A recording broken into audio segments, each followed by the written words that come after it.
Avant de lancer l'épisode, j'aimerais te parler d'Artisium, mon nouveau partenaire.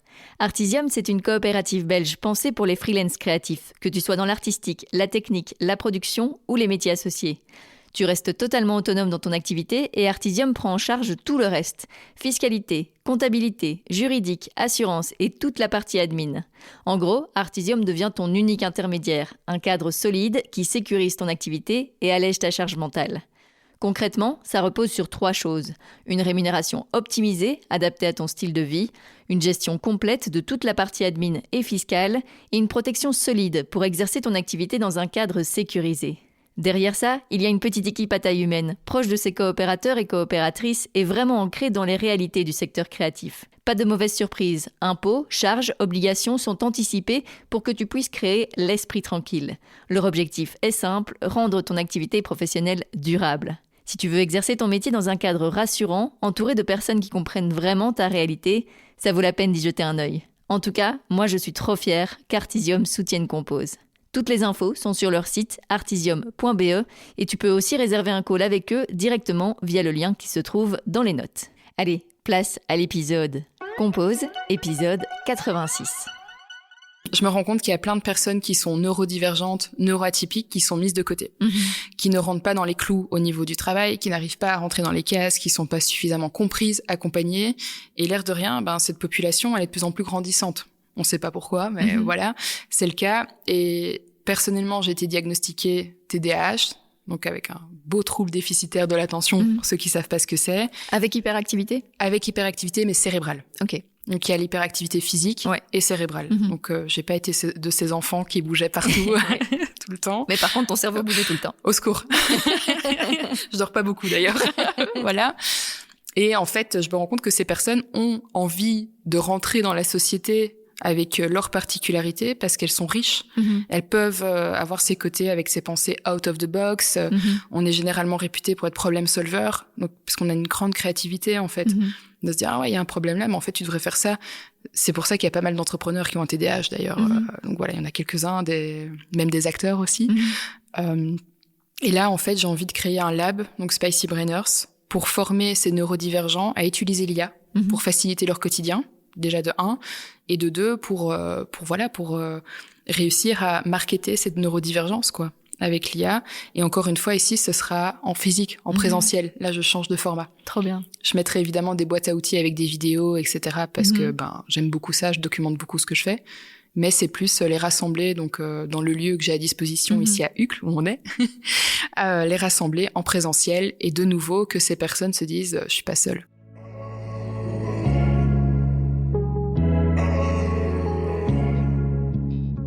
Bienvenue sur Compose, le podcast de celles et ceux qui osent créer, un podcast produit par moi, Julie Mouvet.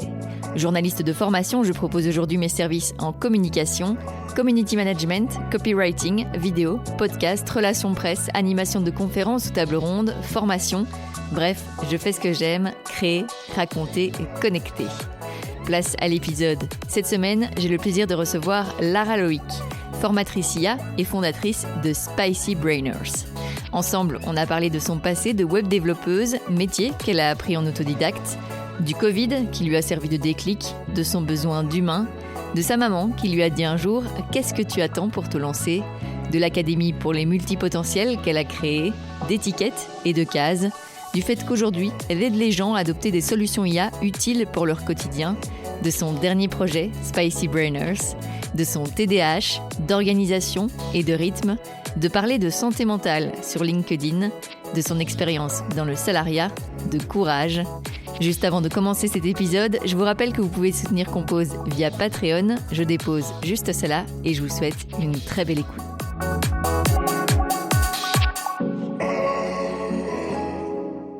Merci, Lara, d'être avec moi aujourd'hui sur Compose. Avec grand plaisir, Julie. Merci à toi. Tu es donc, en gros résumé, formatrice IA, mais on va revenir sur tout ton parcours. Et justement, j'aimerais d'abord savoir comment est né ton intérêt pour l'intelligence artificielle, comment tu as incorporé ça dans ton métier?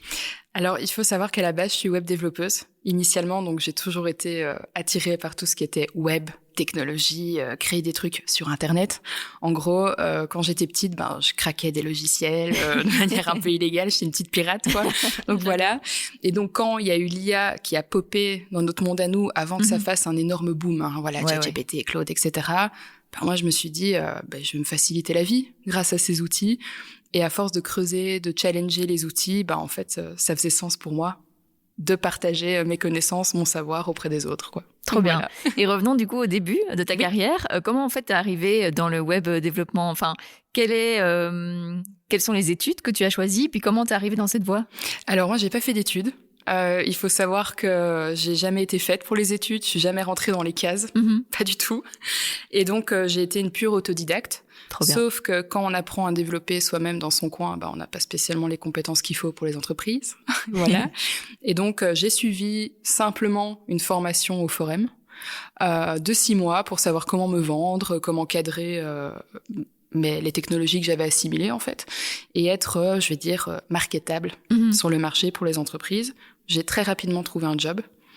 J'ai fait 2-3 boîtes. Voilà, parce que j'aime pas rester à une seule place. et donc voilà, c'est comme ça que le web est venu naturellement à moi, sans études. Et comment s'est passée du coup cette première expérience? Alors cette première expérience, comment dire J'ai beaucoup aimé, je vais dire, la dernière entreprise dans laquelle j'étais. Les 2 premières étaient un peu trop rigides pour moi. Donc, le 9-17, ça me convenait pas. Enfin, voilà. La dernière entreprise, j'aimais beaucoup parce que j'avais pas mal d'autonomie. Et puis, il y a eu le Covid. Évidemment, qui a touché plein de monde, plein de gens. Et le Covid, en fait, m'a fait me rendre compte que j'étais pas à ma place. Que j'avais autre chose à faire que d'être derrière mon écran, à coder et voilà, et juste envoyer des mails aux clients, faire une petite réunion par-ci par-là. Voilà, j'avais besoin d'humain, en fait. Comment tu t'en es rendu compte, justement? Quel a été un peu ton déclic? Le fait de me retrouver seule chez moi, avec mon compagnon de l'époque, où là, je me suis dit, en fait, que je sois chez moi enfermée à cause de ce Covid ou que je sois au bureau, c'est la même chose. Ah ouais. J'ai pas ces échanges humains, j'ai pas ces challenges, j'ai pas... ça m'a complètement mise à terre, honnêtement. Et puis j'ai vécu ma séparation pendant le Covid. Je suis revenue vivre chez mes parents parce que trouver un logement pendant le Covid, laisse tomber. Je suis revenue chez mes parents et j'ai dit à mes parents, j'en peux plus en fait. J'en peux plus parce que je viens, j'exécute mes tâches et c'est tout. Et il y a rien derrière, c'est vide quoi. Il y a pas d'humain, il y a pas d'échange, il y a pas de challenge, il y a pas d'évolution. Parce que comme c'était une petite boîte, on n'évoluait pas. Il y avait le patron, l'équipe stack et basta. Et donc c'est là que ma mère m'a dit, t'es revenue à la maison. Donc, t'attends quoi pour te lancer, créer ton truc, quoi. Excellent. Voilà. Excellent. C'est grâce à ta maman, du coup, que tu t'es lancée en tant qu'indépendante? Ouais. Elle me challenge, elle me soutient dans tout ce que je fais, même si par moment, elle a dû se dire, qu'est-ce qu'on va faire d'elle? Parce que c'est comme tous les parents, je pense. Ouais, voilà, c'est ça. Tu te dis, elle rate toutes ses études, elle s'en sort pas, elle y arrive pas, mon Dieu, où est-ce qu'elle va finir, quoi. Donc voilà, mais elle m'a soutenue à 100%. Puis j'ai rencontré quelqu'un d'autre qui, là, m'a soutenue aussi à 2000%, donc mon compagnon actuel, du coup, qui m'a dit, vas-y, fonce, t'as des compétences, voilà, fais quelque chose, quoi. Trop chouette. Et justement, quel est ce quelque chose que tu as décidé de faire? C'est justement la première interview qu'on a faite ensemble, qui date à l'époque. Oui, je pense que c'était 2021, justement. Ouais, un truc de dingue. J'ai créé une académie pour les multipotentiels. Excellent. Donc, une académie qui a permis aux personnes qui rentraient pas dans les cases, donc comme moi, de pouvoir trouver leur voie, de réussir à s'épanouir en tant qu'indépendant ou indépendant complémentaire, parce que le but c'était pas qu'ils quittent leur métier du jour au lendemain et de faire comme aujourd'hui, tu vas gagner 10 000 euros par mois. Voilà. Mais c'était d'aider ces multipotentiels à se dire, je rentre dans aucune case, mais c'est pas grave, je peux quand même trouver ma voie, je peux faire des choses et j'ai le droit de bondir d'activité en activité. Tu as créé l'académie qui, toi, aurait pu t'aider aussi. Exact. J'ai créé ce que j'aurais voulu avoir quand j'étais ado, en fait. Tout simplement. Toi, ta multipotentialité, tu l'as découvert comment? Je l'ai découverte déjà, en partie grâce à ma maman. Parce qu'elle voyait bien, un jour, je faisais de l'équitation, après, je voulais faire du tennis, et puis je voulais faire l'escalade, et puis, tu vois, j'étais incapable de faire un seul truc. Et en fait, c'est vrai que je l'analysais elle aussi. Les chiens ne font pas des chats, comme on dit. Et elle avait plusieurs passions, elle tournait dans tous les sens. J'ai commencé à lire des livres, des brochures, plein de trucs, et je me suis dit, mais c'est moi, en fait. Excellent. Voilà, je suis une multipotentielle. J'en ai parlé à une psychologue à l'époque aussi, elle me dit, oui, Vous rentrez clairement dans le profil multipotentiel, de la multipotentialité, et vous avez besoin de faire plein de choses pour vous épanouir. On peut pas vous mettre à un bureau pendant 8 heures par jour et faire la même chose. Donc voilà. Et donc j'ai créé cette académie, j'ai fait une bêta-test avec 4 personnes qui ont adoré le concept, et puis je l'ai vendu on était 16 ou 18 dans l'académie, et ça s'est très très bien passé, quoi. Trop bien. Voilà. Pour celles et ceux qui connaissent pas vraiment ce que c'est la multipotentialité, tu peux expliquer ce que c'est? Alors la multipotentialité, c'est vraiment quand on a plusieurs passions et qu'on est capable de les vendre. C'est ma propre définition. Donc pour moi, tu peux être photographe, tu peux aimer la photo, tu peux aimer la rédaction, tu peux vouloir écrire ton livre, mais dans cette multipotentialité, t'as toujours un fil rouge. En fait, tout est toujours lié. Et donc, pour moi, c'est ça. C'est des gens qui sont multipassionnés, mais qui sont capables d'aller au bout de leur passion malgré tout et de les communiquer aux autres. C'est des personnes qui sont mordues, qui vont aller jusqu'au bout de la connaissance d'un domaine et qui vont le partager aux autres et qui ont de l'or dans les mains pour le partager. Donc voilà. Et là, tu parles de passion, mais c'est aussi faire de cette passion, de ces passions, ton métier. Exact.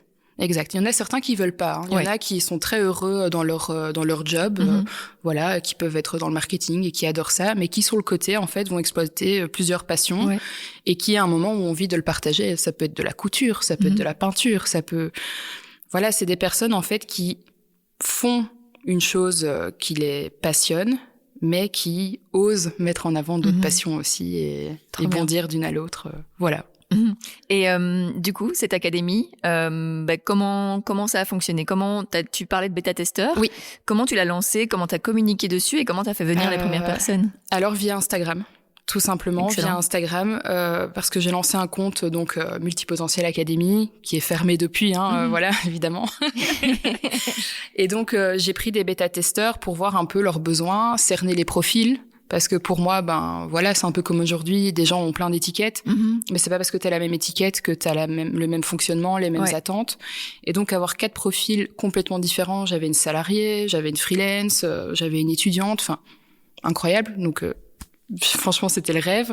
Donc j'ai fait une bêta-test complètement gratuite. Elles sont venues, j'ai pu construire du coup ma formation en ligne. Parce que c'était l'objectif. Avec elles, je faisais du live uniquement parce que ça me permettait de prendre ce qu'il fallait. De créer mes supports, donc mes workbooks, et de pouvoir créer des vidéos qui avaient de l'impact pour ces personnes, en fait. Peu importe que tu aies envie de faire de la menuiserie puis de la pâtisserie, la formation, le but, c'était qu'elle soit accessible pour ces multicasquettes, quoi. Trop bien. Voilà. Pourquoi c'est le côté en ligne que tu as choisi? Parce que je veux avoir de l'impact chez tout le monde. Donc ça, c'était vraiment hyper important. Et surtout, on sortait du post-Covid. Donc les gens ne sortaient pas encore trop, ils étaient fort câblés sur leurs écrans, j'ai envie de dire. Encore fort chez eux aussi. Certains étaient en full télétravail, parce que la reprise a été très lente, l'air de rien. À part les métiers essentiels qui devaient absolument être en physique. Et d'un côté, je voulais aussi pouvoir me dire, j'ai envie de toucher la France. Et j'ai eu des Français.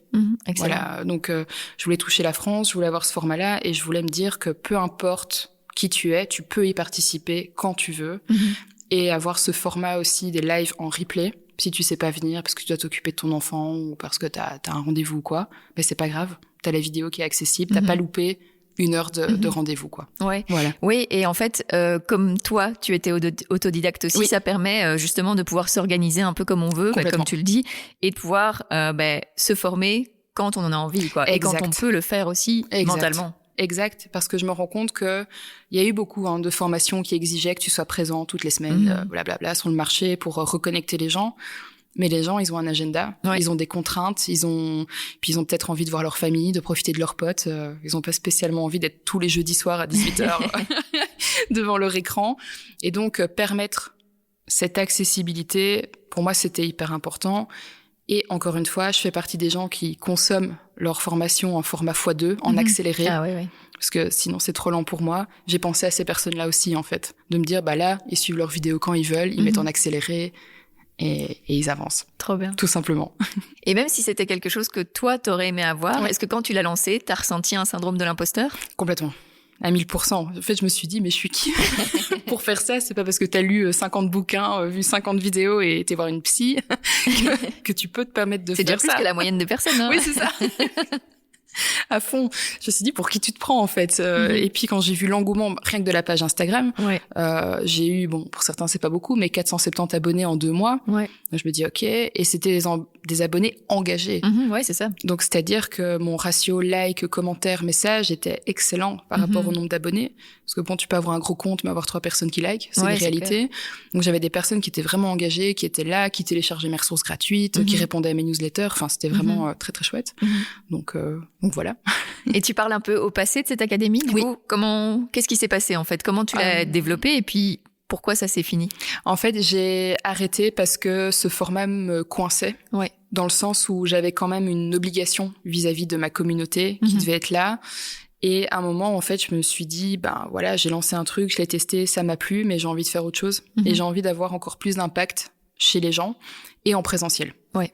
Voilà, avec ce post-Covid de nouveau, je me suis dit, en fait, il faut qu'on arrête d'être derrière nos écrans, nos outils. J'ai besoin de voir des gens, en fait. J'ai besoin de voir des humains, j'ai besoin d'échanger. Et je me suis retrouvée vraiment, en faisant mon petit bonhomme de chemin, je me suis retrouvée comme bras droit stratégique pour des CEO. Donc, j'ai fait leur communication. J'ai écrit à leur place sur LinkedIn. Donc, j'étais leur ghostwriter. Excellent. Donc, encore une fois, multicasquette, quoi. Voilà. Je les ai aidés à faire des nouveaux services, à développer leur boîte. Et là, j'ai eu de l'humain, quoi, parce que je me déplaçais chez eux, ou eux venaient jusqu'à la maison, ou on allait dans un coworking et on faisait nos meetings, et ça m'a fait du bien. Il fallait que je sorte de chez moi. Voilà, tout simplement. Mais c'est ce qui te manquait déjà, en fait, dans ton premier boulot. Du coup, c'est normal que l'humain te manque aussi ici. Complètement. Même si la Multipotentiel Academy m'a fait beaucoup de bien, parce que je me suis retrouvée avec des gens qui me comprenaient, et que je comprenais aussi. Donc, l'air de rien, ça m'a réconfortée, quoi, de pas me retrouver qu'avec des personnes qui me disent, mais allez, fais un effort, t'as commencé le tennis, termine, quoi. Enfin, tu vois. Voilà. C'est un peu cliché, mais c'était un peu ça. D'être avec des personnes qui peuvent échanger, être dans une safe place, ça m'a fait beaucoup, beaucoup de bien. Je parle encore avec des gens, d'ailleurs, qui ont fait cette Multipotentiel Academy. Mais non, il faut du vrai. Voilà.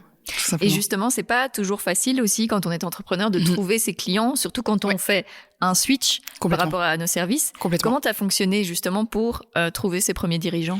Alors, l'avantage, c'est que ces premiers dirigeants, j'en avais déjà 2-3 quand j'avais la Multipotentiel Academy, que je faisais à distance, surtout, donc je rédigeais pour eux, etc. Et je me suis lancée sur LinkedIn surtout, où je publiais beaucoup, et j'ai eu des clients via LinkedIn. Donc, je me suis dit chouette, le bouche à oreille, tout ça a fait que, au final, ça a été assez vite. Par moments, je faisais encore des petits sites web aussi. Tu vois, comme c'est ma fonction première, et facile à vendre, et ça mettait du beurre dans les épinards. J'ai de la chance aussi d'avoir un compagnon qui gagne bien sa vie, donc il m'a permis de pouvoir prendre le temps aussi de me lancer, de rebondir. Donc ça, c'est une vraie chance. Voilà, ça s'est fait tout seul, quoi. J'ai envie de dire, enfin tout seul. On se comprend, bien communiquer, bien voir les gens, aller les chercher, et voilà. Et aujourd'hui, tu accompagnes encore justement des personnes avec ce principe de l'IA. Tu peux expliquer vraiment c'est quoi ton job aujourd'hui? Oula. Pas facile à définir. Est-ce qu'on a 3 heures ou pas? Mon job aujourd'hui, c'est vraiment... Donc, moi, pendant tout un temps, j'ai implémenté des solutions d'intelligence artificielle dans les entreprises. Donc, des agents IA, des bots IA, enfin voilà, tous les besoins qu'on avait aujourd'hui. J'ai des solopreneurs aussi qui voulaient se faciliter la tâche avec leur admin, gestion de mail, enfin, les trucs basiques qui nous bouffent au quotidien. Sauf que, encore une fois, cette IA... Enfin, cette manière de faire avec l'IA m'a de nouveau remis un fossé où j'ai plus d'humain. Ah oui. Donc, je vois mon client en Meet, j'implémente la solution chez lui et ciao, quoi. J'exécute, je place, j'exécute, je place. Et en fait, je me rends compte que je suis pas faite pour être une simple exécutrice. Je suis là pour être avec des gens, pour les motiver, pour les aider, les accompagner. Et donc, aujourd'hui, vraiment, mon objectif premier, c'est de former les gens à utiliser l'intelligence artificielle, peu importe leur challenge au quotidien, peu importe qu'ils soient solopreneurs, salariés, CEO. Voilà, donc là, je les forme vraiment avec des outils qui sont adaptés à leurs besoins. Comment toi, tu t'es formé justement aux intelligences artificielles? Parce qu'en plus, j'imagine que tu as une veille constante, vu que ça bouge vraiment tout le temps. Comment tu t'es mise dedans? Je me suis mise dedans en pure autodidacte de nouveau. Voilà, j'ai creusé ChatGPT, j'ai creusé Gemini, j'ai creusé Grok, enfin... toutes ces IA qui ont popé par-ci par-là. Et surtout, en fait, je les ai challengés par rapport à différents types de métiers, si tu veux. Donc, je les ai creusés en mode, ah tiens, je suis dans l'immobilier, qu'est-ce que tu peux faire pour moi? Et donc, j'ai commencé à construire des boîtes à outils que j'ai implémentées, du coup, dans les entreprises types. Donc, agence immobilière, cabinet de conseil, transport. Il y a eu de tout. Mais parce que je pense que j'ai eu cette facilité-là aussi à me former aux IA parce que je suis web développeuse à la base. Oui. Donc j'ai la logique informatique, je sais comment m'adresser à un ordinateur. Bon, on va dire ça comme ça. Et donc c'est venu très très naturellement, quoi. Voilà.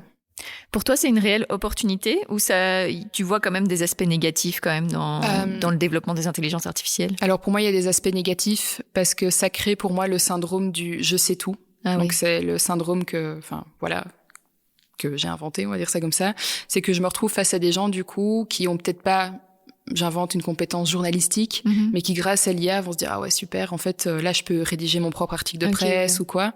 En fait ils ont pas les codes, les mots utilisés sont redondants, c'est plat, il y a pas de storytelling, il y a pas de challenge parce qu'à la base ils ont pas les compétences. Et donc pour moi ça fait beaucoup de tort aux métiers qui sont spécialisés dont on a besoin pour accompagner les gens en fait. Voilà, pour moi, parce que hier j'ai donné un talk pour donner un exemple. Il y avait une dame qui me disait oui, ce que tu montres là, ça va remplacer les web développeurs. Je dis ben non, parce qu'en fait un vrai web développeur, lui va aller plus vite que toi et il va faire bien les choses. Toi, si tu connais rien en web et que tu dois faire ton site web, si tu as besoin d'une simple page, évidemment, fais-le toi-même, surtout que ça a des coûts exorbitants. Mais si tu dois faire un site bien foutu, un web développeur a une logique derrière et il va te le construire correctement. Et donc, c'est un peu ça que j'ai peur avec les IA, c'est ce syndrome de je sais tout, je peux virer ma secrétaire, elle me sert plus à rien, je peux virer mon comptable et c'est ça qui me fait peur aujourd'hui. Tu les vois plus comme un booster de productivité? Oui, clairement. En fait, pour moi, ça amplifie ton talent et tes compétences. Oui, c'est ça. Clairement. Mais ça doit partir de toi quand même. L'humain garde sa place. Complètement. Et c'est un conseil que je donne souvent, c'est avant d'aller challenger l'IA, écrivez vous-même d'abord, à la main. Vieille école, mais mettez vos idées sur le papier, posez-vous déjà des bonnes questions et puis donnez-les à l'IA parce que c'est votre pensée à vous qui crée les choses. Si demain tu dis à l'IA, oh salut, je voudrais que tu me fasses une photo d'un chien, il va te faire n'importe quoi parce qu'il y a pas de détails, il y a pas de clarté. Si tu sais ce que tu veux un chien multicolore avec une corne de licorne en mode réel et que toi-même t'es graphiste ou quoi, ton résultat il va être dingue. Que moi qui suis pas graphiste, je vais donner 2-3 conseils et ça va être nul. Voilà. Est-ce que être dans ce secteur du digital et des IA, ça permet justement de nourrir ton cerveau de multipotentiel et ça permet de ne jamais t'ennuyer finalement? Complètement, parce qu'il y a plein d'IA pour plein de choses différentes. Hier, j'ai présenté par exemple Claude, qui est une IA incroyable pour la rédaction, pour te challenger, faire des graphistes, des graphiques, pardon, pas des graphistes. Voilà, ou même tes carousels pour Instagram. Parce que moi je déteste, je reprends doucement, mais voilà. Il te le fait super bien. Il m'aide aussi pour organiser mon ordinateur, parce que qui dit cerveau en popcorn, comme je dis, dit organisation bancale. Voilà. Et donc lui, il organise mes fichiers, il les classe dans mes dossiers, il va dans mes mails, etc. Et puis de l'autre côté, j'ai Gemini qui lui est vraiment le spécialiste pour aller chercher, tu sais, les sources, les bonnes sources, quoi. Et pas te retrouver comme parfois ChatGPT qui te donne un truc et tu te dis, mais en fait, t'as été me chercher ça en Nouvelle-Guinée, moi je suis en Belgique, quoi. Tu vois. Donc Gemini qui fait ça, enfin, voilà, on a Comet qui exécute directement dans ton navigateur et qui fait des tâches pour toi. Voilà quoi. Donc moi, ça me permet de les challenger dans plein de secteurs différents, pour plein de choses différentes. Et au final, j'ai pas l'impression de passer une journée identique. Enfin, chaque jour de ma semaine, quoi. Je sais pas comment expliquer, mais voilà. Ouais, trop bien. On y reviendra justement à ton organisation de la semaine. Mais je voulais rajouter, tu as aussi créé un nouveau projet récemment, Spicy Brainers. Exactement. De nouveau, tu as envie de bosser avec des personnes neuroatypiques. Voilà, comment est née en fait, comment est venue en toi cette idée? En fait, cette idée, c'est que je me rends compte qu'il y a plein de personnes qui sont neurodivergentes, neuroatypiques, qui sont mises de côté, qui ne rentrent pas dans les clous au niveau du travail, qui n'arrivent pas à rentrer dans les cases, qui sont pas suffisamment comprises, accompagnées. Et l'air de rien, cette population, elle est de plus en plus grandissante. On sait pas pourquoi, mais voilà, c'est le cas. Et personnellement, j'ai été diagnostiquée TDAH, donc avec un beau trouble déficitaire de l'attention, pour ceux qui savent pas ce que c'est. Avec hyperactivité? Avec hyperactivité, mais cérébrale. Ok. Donc il y a l'hyperactivité physique et cérébrale. Donc j'ai pas été de ces enfants qui bougeaient partout tout le temps. Mais par contre ton cerveau bougeait tout le temps. Au secours. Je dors pas beaucoup d'ailleurs. Voilà. Et en fait, je me rends compte que ces personnes ont envie de rentrer dans la société avec leurs particularités parce qu'elles sont riches. Elles peuvent avoir ces côtés avec ces pensées out of the box. On est généralement réputé pour être problem solver, donc parce qu'on a une grande créativité en fait, de se dire ah ouais il y a un problème là, mais en fait tu devrais faire ça. C'est pour ça qu'il y a pas mal d'entrepreneurs qui ont un TDAH d'ailleurs. Donc voilà, il y en a quelques-uns, même des acteurs aussi. Et là en fait j'ai envie de créer un lab, donc Spicy Brainers, pour former ces neurodivergents à utiliser l'IA pour faciliter leur quotidien. Déjà de 1, et de 2 pour réussir à marketer cette neurodivergence quoi avec l'IA. Et encore une fois ici ce sera en physique, en présentiel. Là je change de format. Trop bien. Je mettrai évidemment des boîtes à outils avec des vidéos etc. parce que j'aime beaucoup ça, je documente beaucoup ce que je fais. Mais c'est plus les rassembler donc dans le lieu que j'ai à disposition ici à Uccle où on est, les rassembler en présentiel et de nouveau que ces personnes se disent je suis pas seule. Oui, c'est ça. C'est ce que j'allais te demander. C'est important de leur montrer que en fait des profils non typiques, atypiques en fait simplement. Je suis fatiguée, c'est vendredi. C'est pas grave. C'est bien de leur montrer que d'autres existent et que voilà en fait c'est finalement c'est normal d'être comme ça quoi. Tout à fait. Si je te donne un exemple assez parlant, au Canada, ils recherchent des neuroatypiques. Ah ouais. Et ils le mettent sans aucun problème, ils le mettent dans leur annonce d'emploi quoi. Donc il est mis recherche profil neurodivergent, TDAH, autiste. Donc voilà, parce que par exemple on retrouve beaucoup d'autistes dans tout ce qui est tech, développement, IT, informatique, parce qu'ils ont une rigueur incroyable, ils sont hyper carrés, ils sont hyper processés. Enfin, c'est hallucinant. Les TDAH dans les métiers créatifs, lâche-les, mets-les en roue libre, c'est bon. Voilà, c'est un truc de dingue. Et le Canada l'a parfaitement compris. Et donc je me dis, il est temps qu'en Europe on ouvre les yeux sur ces talents. Donc voilà. Toi, c'est à quel âge que tu as su pour ton TDAH? Tard. Hyper tard. En fait, quand on s'est rencontrés, donc en 2021, j'étais en phase de diagnostic. Okay. Tu vois, j'avais déjà été diagnostiquée pour mon haut potentiel. Donc voilà, sur le pourquoi je me faisais chier à l'école et pourquoi j'arrivais pas à rentrer dans les clous, mais que à côté je pouvais parfois faire un 99% une interro et le lendemain faire 0. Tu vois, c'était un peu ça. Mais on parlait pas vraiment de TDAH chez les filles, surtout. Parce qu'on a tellement habitué à masquer, à se dire voilà, une petite fille ça court pas partout, ça peut pas exploser, ça peut pas crier, ça peut pas, et donc tu masques. Et donc généralement les femmes se font vraiment diagnostiquer passé 30 ans quoi. Ah ouais. Donc voilà. Et qu'est-ce que ça t'a fait quand on te l'a dit? En fait, je me suis dit OK, je suis un alien mais je sais pourquoi.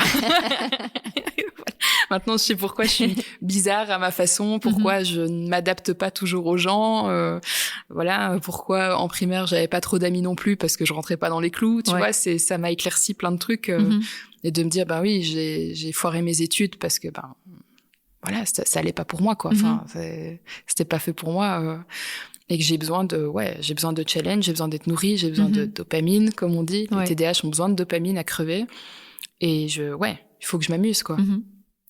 Et tu le disais tout à l'heure que aujourd'hui, entre guillemets, il y en a de plus en plus. Oui. C'est peut-être simplement parce qu'on fait justement plus attention, on fait plus attention à nos modes de fonctionnement. C'est pour ça en fait que plus de personnes sont diagnostiquées aujourd'hui. Tout à fait, parce que je crois qu'à l'époque de mes parents, le TDAH n'existait pas à leurs yeux. On en parlait très très très très peu. Ouais, c'est ça. C'était plus votre enfant est hyperactif, votre enfant est fainéant, votre enfant a des capacités, il s'en sort pas. Ça dans mon journal de classe en rouge. Voilà. Mais c'était pas considéré comme un handicap. Voilà, je mets encore une fois des guillemets quand je le dis. Que maintenant, les gens sont éduqués, on en parle de plus en plus. Les États-Unis en parlent beaucoup, le Canada de nouveau en parle beaucoup. Et en Belgique, d'ailleurs, il y a une SBL, TDAH, voilà, qui est appuyée par Adrien de Weaver, d'ailleurs, qui est le parrain. Et donc, on commence à se dire, ça existe. Et donc voilà, je parlais avec une dame simplement hier, qui est venue ici découvrir l'endroit que j'ai rencontré via TikTok. Incroyable. Excellent. Elle me dit, mon mari a plus de 60 ans, il a été diagnostiqué il y a pas longtemps avec un TDAH. Mes 3 enfants sont diagnostiqués aussi. Ah ouais. Elle dit, moi, j'ai eu un diagnostic sur le tard, j'ai 50 ans, voilà. Je suis HP avec, à mon avis, un soupçon de TDAH aussi. Et en fait, c'est parce qu'on en parle autour. Oui, c'est ça. Et on se dit, OK, il y a quelque chose qui est là et il est temps que les gens puissent pouvoir, être diagnostiqués. Et parfois, ils sont pas TDAH, mais ça met peut-être le doigt sur un autre trouble aussi. Voilà, tout simplement. Toi, du coup, t'es quand même contente d'avoir... Enfin, c'était moins sur le tard que, cette personne de 60 ans... tout à fait. Ça t'a quand même aidé à... Complètement. mener ta voie. Complètement. Complètement, parce que ça m'a permis de faire des recherches sur mon fonctionnement, sur comment est-ce que je peux mettre des choses en place pour mieux m'en sortir. Je donne un exemple tout bête, mais payer mes factures. Mais c'était impossible pour moi. C'était une montagne, quoi. Les papiers étaient là, je disais, voilà. Or que c'est con, tu prends ton app bancaire, tu scannes, tu payes. Tu vois, et en fait, c'est le cerveau qui bloque sur certaines tâches et le fait d'être accompagné par quelqu'un, en fait, là, tu fais tes tâches facilement. Donc, quand je range mon lave-vaisselle, quand je fais mon linge, je suis toujours au téléphone avec une copine et là, j'exécute, quoi. Mais toute seule, moi, ça attendra, c'est 50 paniers à linge.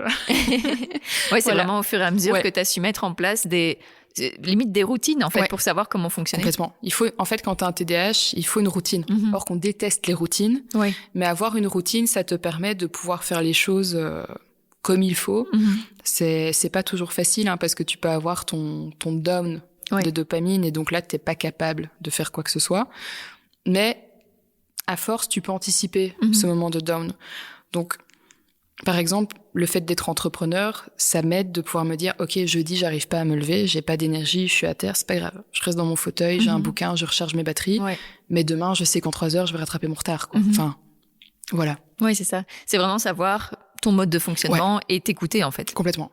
C'est hyper important. Et même pour les neurotypiques, j'ai envie de dire, qui n'ont pas spécialement de troubles, c'est qu'à un moment, ton corps, il te donne des warnings et il faut apprendre à les ressentir, à les connaître. Et c'est ça qui peut t'empêcher de faire un burn-out, c'est ça qui peut t'empêcher de maudire tes enfants, tu vois, genre de choses un peu con, de larguer ton mec par impulsivité. Voilà, je donne des exemples un peu extrêmes. Mais je veux dire, apprendre à connaître ton corps, savoir comment il fonctionne... c'est hyper important. Hier, j'ai donné un talk, de nouveau. Je sais qu'aujourd'hui, voilà, un podcast, pour moi, c'est super chouette. Je suis contente. Trop bien. Mais j'aurais pas été capable de faire une tâche client ou de redonner une session de formation. Et ça, je le sais, je me connais, quoi. Tu vois? Voilà. Justement, comment t'organises ton temps aujourd'hui? Alors, mon temps aujourd'hui, je sais que, par exemple, moi, je suis pas du matin. Parce que je dors pas beaucoup. Donc, voilà, je suis du genre grasse matinée, voilà, même en semaine. Et du coup, le matin, c'est vraiment mon moment à moi. Je me lève tranquillement, je fais mes grosses tâches, l'air de rien, parfois en pyjama avec mon café. Et l'après-midi, là, par contre, c'est là où je donne des formations, où je vais voir mes clients, où je me déplace, parce que c'est là où j'ai mon cerveau qui est un peu à besoin de contact, quoi. Donc là, je divague. Et mais le matin, c'est mon moment à moi, c'est mon moment café, au calme, tranquillement, pas d'appel, pas de call, rien.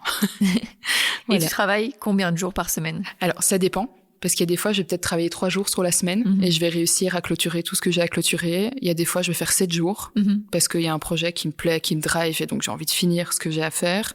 Et voilà. Mais si je dois faire une moyenne, je pense que je travaille 4 jours par semaine.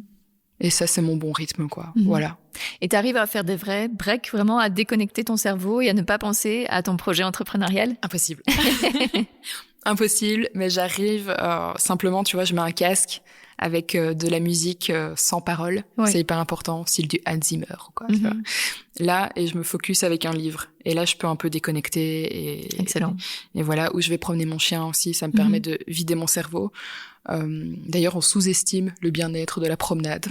Enfin, pas le bien-être de la promenade, mais l'effet positif de la promenade sur notre cerveau. Ça permet de te faire un reset, de redémarrer une autre tâche tranquillou. Donc, voilà. Excellent. Et pour revenir à Spicy Brainers, du coup, tu l'as annoncé il y a pas très longtemps. Où ça en est aujourd'hui? Alors, aujourd'hui, j'ai un agenda qui est prêt. Excellent. Enfin, finally, que je vais annoncer bientôt sur TikTok. Du coup, parce que ce qui est assez dingue, c'est que j'ai parlé de ce projet sur TikTok en premier, vraiment. J'avais fait juste un post ou 2 sur LinkedIn, mais voilà. Mais c'est vraiment TikTok qui a généré un engouement assez dingue. Pour te donner une idée, j'avais 124 abonnés. J'ai publié une vidéo, j'ai pris 500 abonnés en une vidéo. Waouh, incroyable. Et là, j'ai fait what? Et comment ça se fait que c'est sur TikTok? Comment tu l'expliques, toi? En fait, je voulais un format naturel où je me sentais moi-même, où je pouvais prendre mon téléphone, faire hello et être pas coiffée, pas maquillée, je m'en fous en fait. Parce que TikTok, je trouve, te permet ça. Te permet d'être toi, te permet d'être humain. Que Instagram est encore assez léché. Le format doit être beau, les beaux montages, etc. YouTube, n'en parlons pas. Voilà. Et LinkedIn, parler comme ça face cam, enfin voilà, il y a quand même beaucoup de corporate bullshit sur LinkedIn encore, donc voilà. Et TikTok m'a permis de créer une proximité tout de suite avec les gens. J'ai eu des messages, mais je les compte même plus. En mode merci, on en a besoin, on n'est pas seul, machin. Mon fils est diagnostiqué, il a 20 ans, il s'en sort pas. Enfin, et donc ça m'a permis de créer du lien. J'ai des personnes qui sont venues ici, du coup, venir voir le lieu et avec qui j'aimerais beaucoup faire des choses, des événements, des workshops. Voilà, j'ai une neuropsy qui est TDAH et HPI, donc haut potentiel intellectuel, qui est venue. Et avec qui on va potentiellement faire une journée ensemble, quoi. Parce que elle dit, ça en manque. On a besoin de se rassembler, on a besoin de se faire comprendre, en fait, tout simplement. Et ça va ressembler à quoi exactement? Comment tu vas organiser les choses? Alors moi, mon objectif, c'est de faire des formats de journée complète. Soit sur des ateliers d'IA, pur et dur. Donc, par exemple, comment créer ton site web en une journée, mais adapté au profil neurodivergent, parce qu'on fonctionne pas pareil que des neurotypiques. Encore une fois, c'est parfois faire des formats, en fait, des sessions de body doubling. Donc, le body doubling, c'est quoi? C'est avoir une personne en face de toi qui, entre guillemets, te force à effectuer tes tâches. Ah oui. Parce qu'on a besoin de ça, on a besoin d'une pression. Ouais. Et donc, c'est te dire, tu viens toute la journée. Le matin, il y a une neuropsy ou un neuropsy qui vient. Il te donne des tips pour mieux t'organiser. Parce que ça, c'est vraiment mon objectif, c'est qu'il puisse repartir avec vraiment des conseils concrets. Et ensuite, tu fais tes tâches avec nous. On est maximum 8 ou 10, je veux pas plus. Et on fait les tâches ensemble. Tu dois payer tes factures, pas grave, viens. Paye tes factures. Trop bien. Tu dois remplir un dossier pour la commune, viens remplir ton dossier pour la commune. Voilà, tu dois faire une offre pour un client, parce que ça aussi, on procrastine beaucoup. Pourtant, on a besoin de sous, tu vois. Fais ton offre pour ton client. On est ensemble, et donc il y a cette micro-pression, et ce côté, je suis pas tout seul, donc j'ai envie de faire des trucs, quoi. Voilà. Et du coup, tu t'adresses vraiment à tous les profils, quoi. Enfin, que ce soit salariés, entrepreneurs, bienvenue. Des plus jeunes aussi, du coup. Des plus jeunes, ils peuvent venir. Alors, c'est vrai que je cible pas les enfants, parce que ça, c'est une approche qui est très complexe, et je suis pas médecin, je suis pas psy, je suis pas coach, mais je veux dire, voilà, des étudiants qui ont la vingtaine, des salariés qui veulent créer un projet ou qui ont juste besoin d'être avec d'autres personnes et de discuter, prendre un café. Bienvenue, en fait. Voilà. Trop bien. C'est ça que je veux. Qu'est-ce que ça t'a fait quand tu l'as annoncé officiellement parce que c'est pas la même chose d'y penser pendant longtemps et puis d'en parler sur les réseaux. À ce moment, je me suis dit, mais qu'est-ce que tu fous encore? Qu'est-ce que tu fais encore? Pourquoi tu fais ça? Franchement, ça n'a aucun sens. Et puis, je vois 800 likes, 600 commentaires. Je fais, what the fuck? Je vois Force Belgium qui like mon truc et qui dit super beau projet. Je fais, what? Excellent. C'est con, mais ça te booste. Mais honnêtement, je me suis dit, je vais faire un tollé, quoi. Ils vont se dire encore une nana qui a envie de parler du TDAH et tout le monde en parle et voilà. Ouais. Et là, quand je vois l'effet que ça a eu, je fais, OK, là, je suis sur la bonne voie. Tout simplement. Ouais, t'as eu peur d'être un peu dans, entre guillemets, l'effet de mode? Oui. J'ai eu peur de ça et qu'on se dise, elle surfe encore sur une vague à la mode et tout. Or que non, on se fait des années du coup que je travaille mon TDAH et que je mets des outils en place, que j'en parle à mon psychiatre qui lui me dit mais en fait Lara, ce que tu mets en place c'est dingue quoi. Enfin voilà, il dit mais tu t'en sors toute seule et c'est assez drôle parce qu'il dit t'as pas besoin d'être médiquée voilà parce que certains profils TDAH en ont besoin. Il y a juste un moment j'ai fait un gros down, donc là j'ai testé la Rilatine qui est vraiment le médicament qu'on donne aux personnes TDAH. Ça m'a aidé, maintenant je l'utilise plus.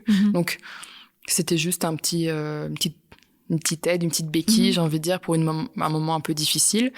Mais voilà, et c'est même lui qui m'a un peu drivé en disant, mais partage tes outils, quoi. Je dis, OK, mon psychiatre me dit de partager mes outils. OK, ça va. Ouais. Et c'est compliqué de parler de ça sur, notamment, tu vois, tu parlais de LinkedIn, sur un réseau social vraiment professionnel. C'est dur de parler aussi de santé mentale? En fait, c'est dur parce que le problème qu'il y a, c'est que, moi, je l'ai fait. Je l'ai fait, mais avec une peur de je vais perdre tous mes clients. Ah ouais. Ils vont se dire, mais attends, parce que c'est un cliché, mais on a engagé une tarée, voilà, on a engagé quelqu'un de dispersé, de pas organisé, parce que c'est vrai que les personnes TDAH niveau organisation, c'est compliqué. Mais moi, j'ai mis des outils en place qui m'aident à vraiment garder le cap et souvent on me dit, mais toi, t'as un TDAH? Allez. Enfin, voilà.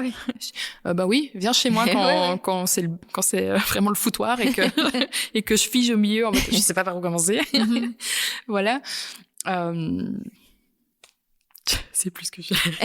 C'était pour te demander si justement c'était dur d'en parler, de santé mentale, quoi. Donc c'est dur d'en parler sur LinkedIn surtout parce que il y a tous ces clichés évidemment, et encore une fois c'est ce côté tu fais peur à tes clients, tu fais peur aux gens, t'auras plus de clients et en fait quand j'ai ouvert la parole sur LinkedIn, j'ai eu plein de messages bienveillants aussi. Trop chouette. J'ai eu un message évidemment d'un entrepreneur qui m'a dit Il me l'a dit mot pour mot, mais ferme ta gueule avec ton TDAH. What? J'ai fait, et là, je lui ai répondu, je dis, écoute, je crois que tu dois aller faire une petite thérapie, ça va te faire du bien pour gérer ta colère. Oui, c'est bien répondu. Voilà, mais c'est vrai que LinkedIn, c'est plus, on est dans une phase, en fait, où tout le monde réussit.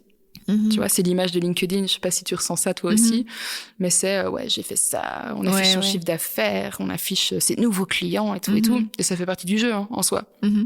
Mais pour faire tout ça, en fait, il faut que tu ailles bien, il faut que tu te connaisses. Donc la santé mentale, elle est importante. Il y a des employeurs qui se plaignent que leurs employés sont actuellement en burn-out.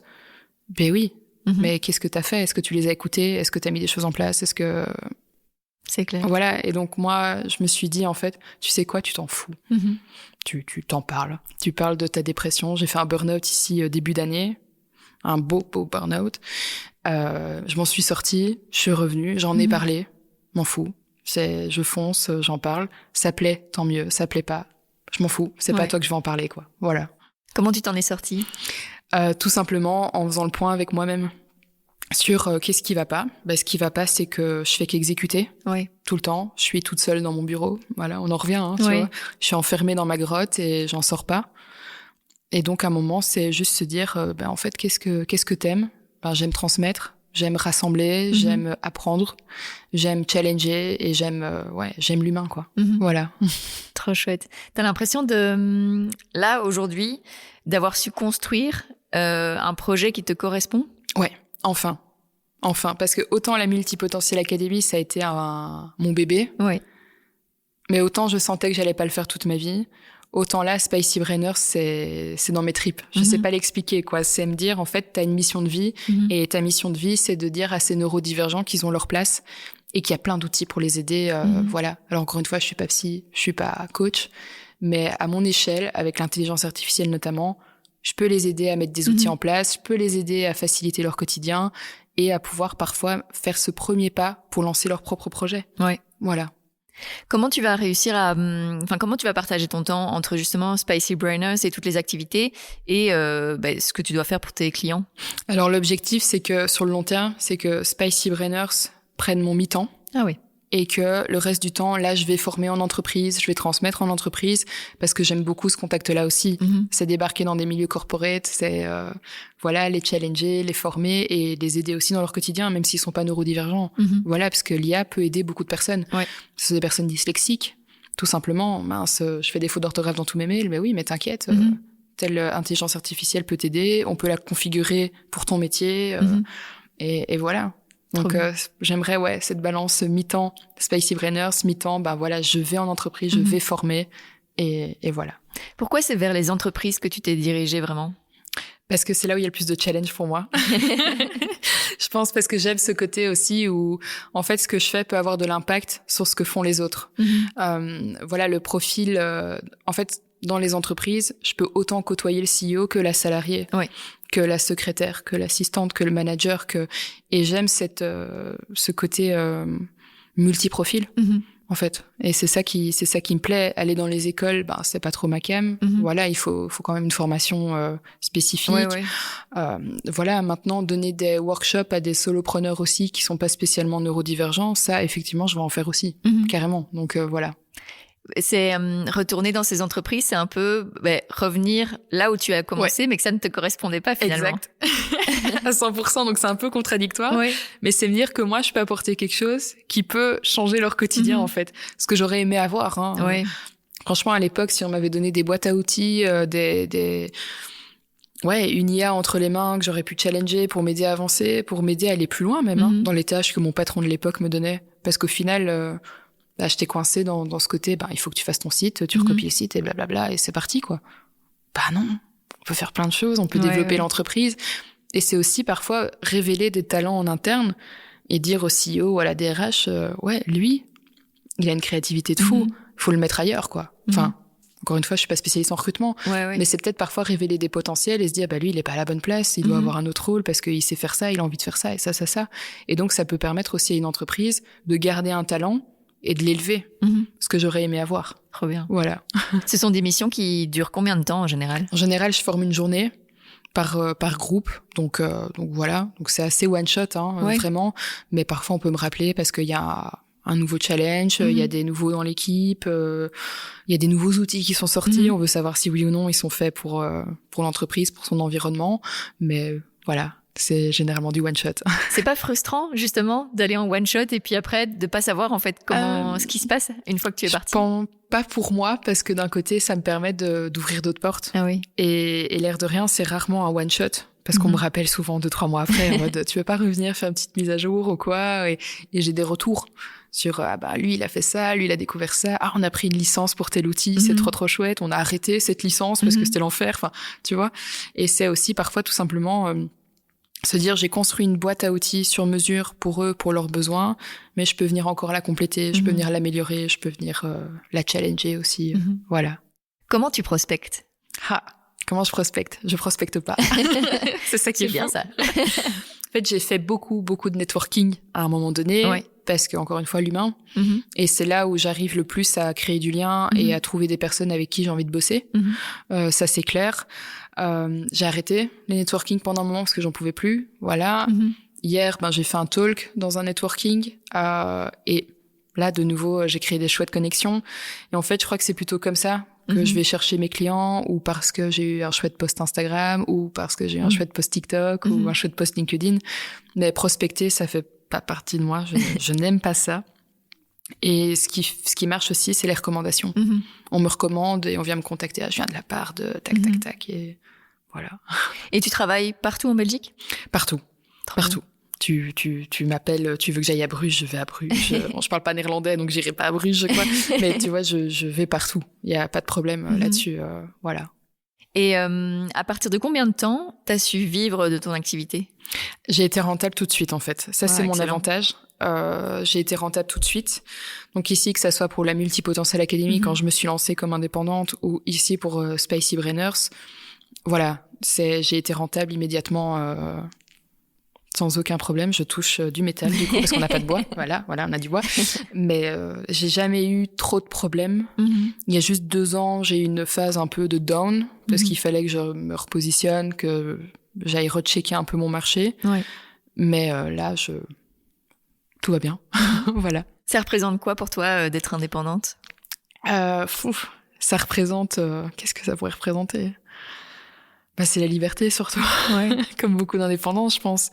C'est me dire que vendredi je veux prendre congé, je prends congé vendredi. Je me lève à 9h, je me lève à 9h. J'ai travaillé jusqu'à 5h du matin, c'est pas grave parce que ça me fait kiffer. C'est aussi encore une fois avoir ce côté où je peux rencontrer plein de gens. Que quand t'es salarié dans ta boîte, généralement tu rencontres tes collègues. Oui, il y en a peut-être un nouveau qui vient, parfois il y en a un autre qui part. Mais tu restes avec les mêmes personnes tout le temps. Être indépendant, c'est avoir des opportunités de rencontre, mais exceptionnelles. C'est te rencontrer toi, par exemple. C'est rencontrer cette neuropsy via TikTok. C'est voir cette dame avec ses enfants qui travaille dans une très, très grosse structure. Enfin, c'est ça, être indépendant. C'est être libre et avoir de l'humain plus, quoi. Toi, tu dis que, vu comment tu fonctionnes, c'est ce modèle-là c'est ça qu'il te faut, c'est être indépendante et justement pas devoir te mettre dans un cadre de salarié à suivre des règles et des horaires, etc. Impossible. Je ne peux plus faire ça. Je l'ai fait, mais ça m'a tué à chaque fois. Le mot est fort, mais vraiment. C'est à tel point que quand j'étais en télétravail, je devais commencer ma journée à 8h30. Je mettais mon réveil à 8h20, quoi. Parce que...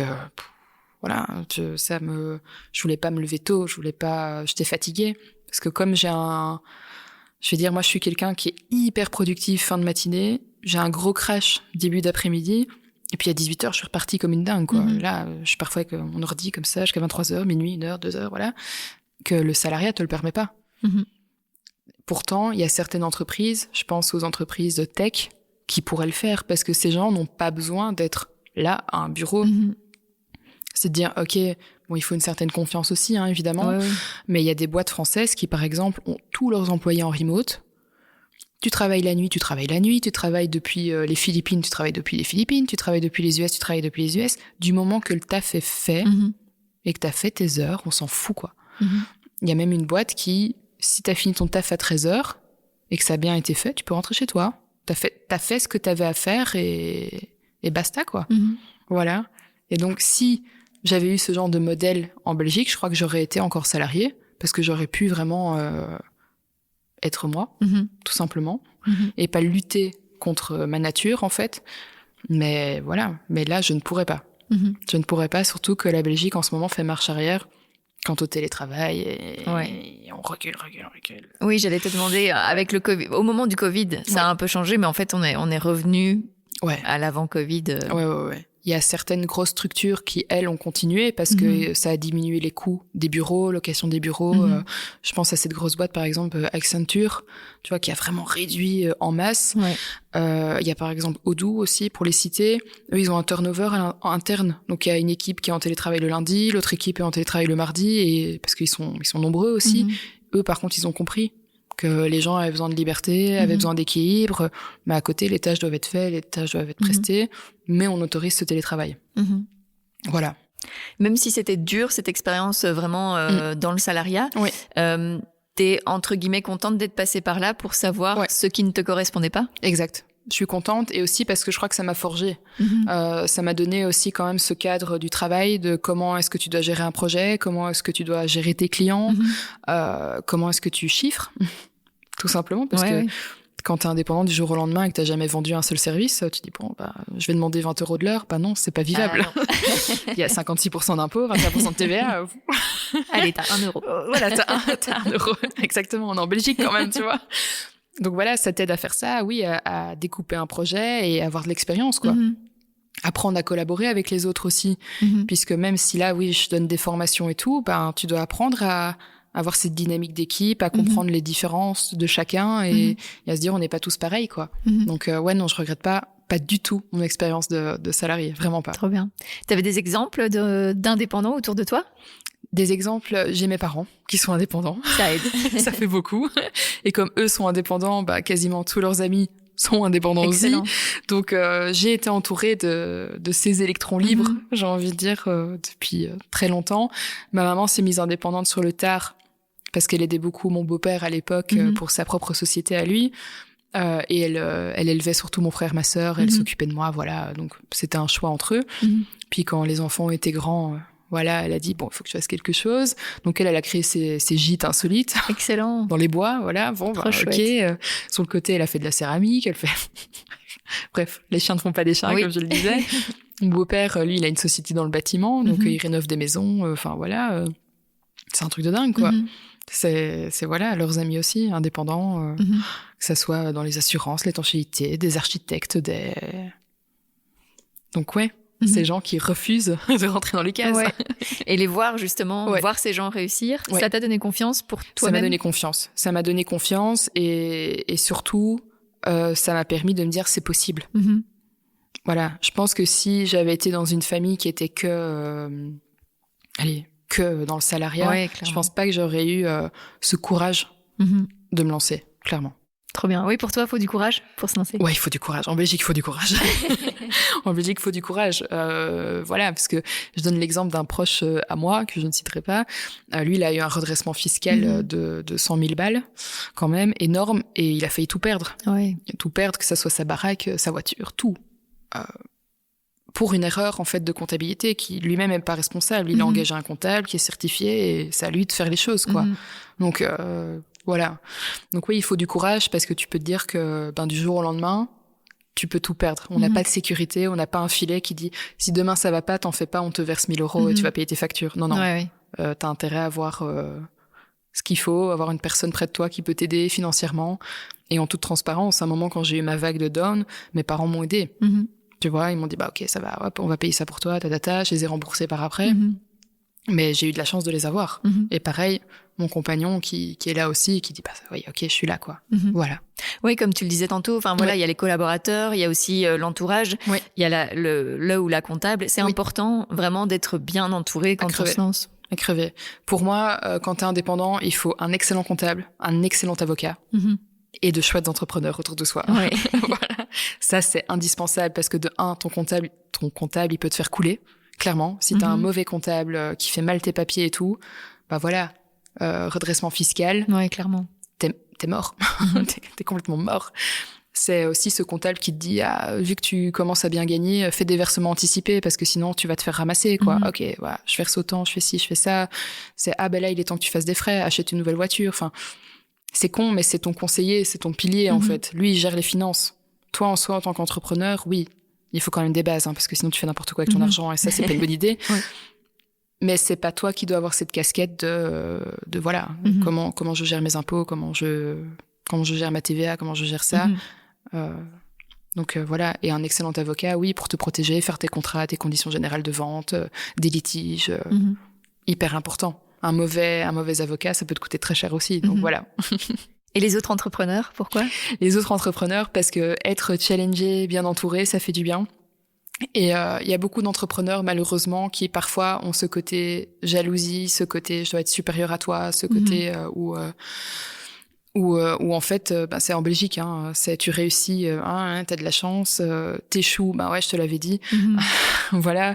Et en France aussi, tu vois, on n'a pas ce caractère du t'as réussi, je suis fière de toi, t'as échoué, merde, c'est pas grave, mais tu peux rebondir. Et donc être bien entouré d'entrepreneurs qui ont la même vision que toi, c'est hyper important. Sinon, je crois que mentalement, tu coules aussi. Vraiment. Voilà.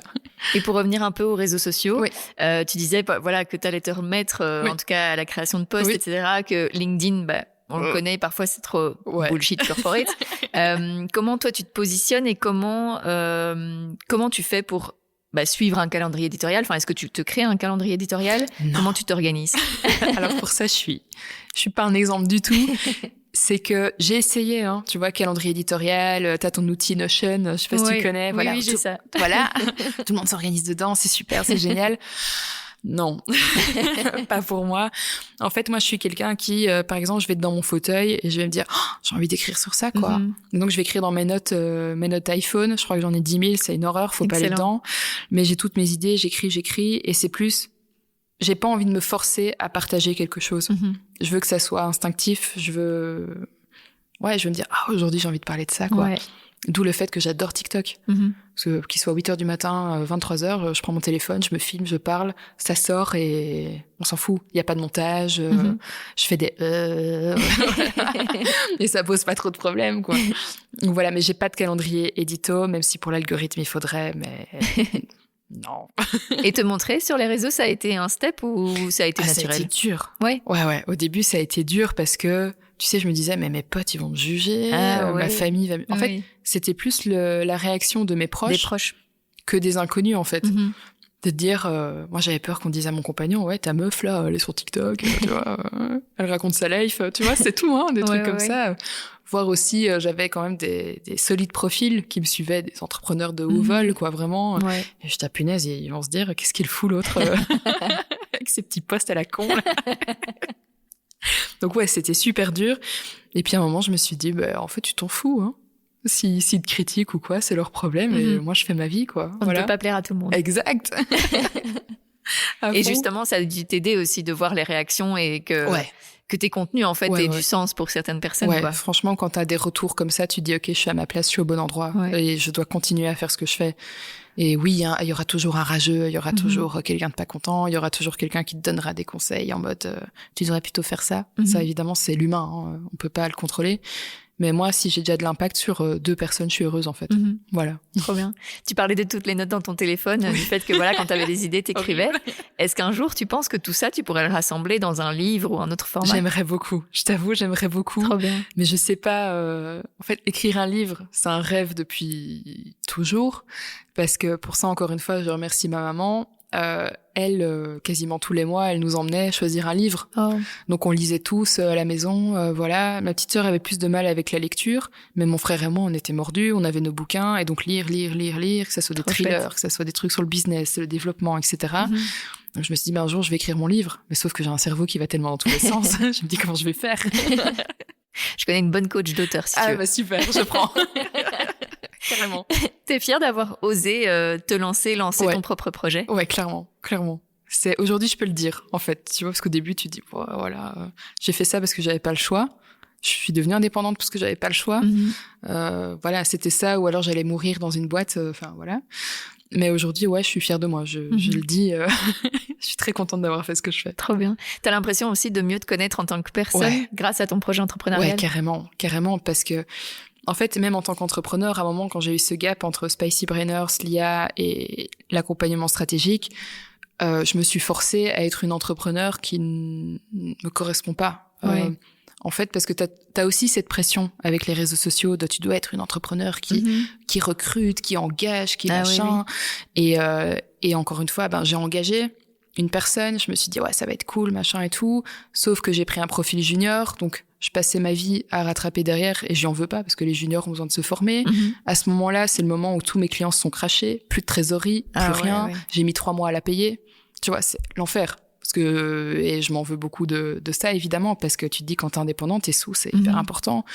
Et en fait, c'était juste, entre guillemets, l'univers qui me disait, non, t'es pas faite pour avoir une équipe, t'es pas faite pour sous-traiter, t'es faite pour faire tes propres trucs, ta petite popote, et non, t'auras jamais une entreprise qui fait 1 million d'euros, mais je m'en fous. Voilà. C'est pas forcément le goal, quoi. Voilà, non, c'est pas le goal. Le goal, c'est d'être heureuse, de me lever le matin avec la banane et d'avoir de l'impact à mon niveau sur les gens autour de moi, quoi. Est-ce que tu estimes avoir réussi ? Pas encore. Pas encore. Je crois que j'ai réussi par rapport à moi-même, pas en tant qu'entrepreneur. Parce que voilà, je suis passée par plein d'étapes challengeantes, difficiles, où parfois je me suis dit mais je vais jamais m'en sortir dans la vie en fait. Je vais finir au chômage pendant 40 ans. Voilà, enfin c'est plus possible en Belgique. Non. Mais voilà, voilà, ça c'est mort. C'est mort. Mais je veux dire, j'étais à un stade, je vais jamais faire quelque chose de bien. Et là en fait, avoir découvert ce TDAH, avoir découvert mon fonctionnement et avoir accepté de m'écouter. Et de pas écouter les autres, de pas écouter la pression sociale, de pas écouter tous ces entrepreneurs bullshit dont je disais là, fais 10 000 euros en 1 mois sinon t'es une merde. Voilà. Ça m'a aidé à me dire en fait non, à mon niveau j'apprends à me connaître et tous les jours j'essaye de devenir, c'est un peu cliché mais une meilleure personne, et pour moi c'est ça réussir dans le fond. Voilà. Trop chouette. On arrive tout doucement à la fin de l'épisode déjà. Et du coup, je vais te poser la question signature de Compose. Oui. Qu'est-ce que tu aimerais oser faire et que tu n'as pas encore fait ? Ce que j'aimerais oser faire, c'est vraiment créer un énorme séminaire de 3 jours pour les personnes TDAH. Voilà, ça c'est mon goal ultime, c'est qu'on se rassemble 3 jours tous ensemble, qu'on ait accès à des ateliers, des workshops.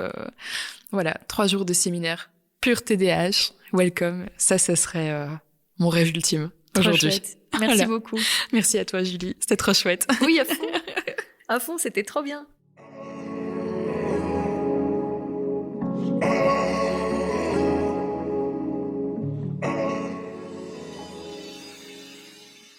Merci, Lara, d'avoir accepté mon invitation. Vous trouverez tous les liens pour la suivre dans les notes de cet épisode.